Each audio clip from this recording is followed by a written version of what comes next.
talking about Stephen King earlier, who is a frequent guest of Mohunk.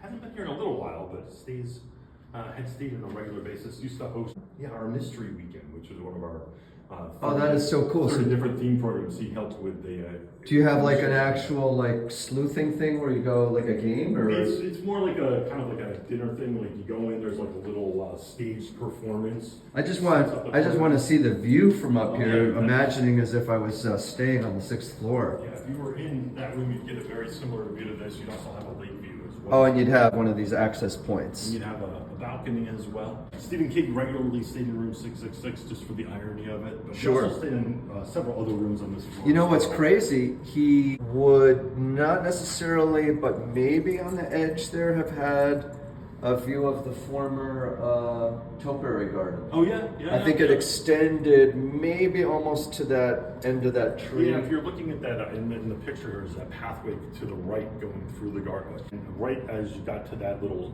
wooden trellis that's kind of in the distance there, just to the right of that is where the maze began. Unfortunately, it was a combination of deer and poor lighting. The maze, the interior of the maze was dying because of the lack of sunlight, and the outside was dying because of the deer eating the bushes. So it was not maintainable, unfortunately. So it lasted for about 15, 20 years. And so he was one of the hosts of Mystery Weekends, and he would frequently come.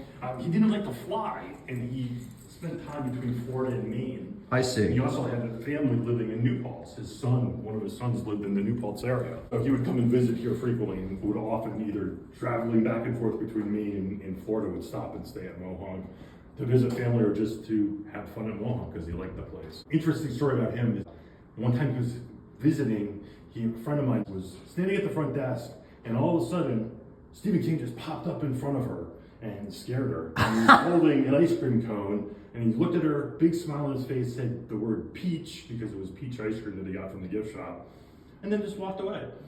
And it was the craziest thing. Total Stephen King move, Another friend of mine was also working at the front desk, checking people in. Unfortunately, was not looking forward and was just looking down at the computer and said, "Oh, hi, how can I help you?" And the person said, "Checking in." The person said, "Last name," and he said, "King." My friend just kind of looked up, and the shock standing right in front of me. So he doesn't frequent. He hasn't been here in a couple of years, unfortunately. I don't think he's traveling quite as much. I saw you just wrote a book.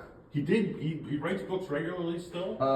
And it looks like almost like an AI generated image of him in the book. So I don't know if it's like almost like not autobiographical, but from a author's perspective. Yeah. He was up here. It was like 5 years ago. He had co-wrote a book with his son.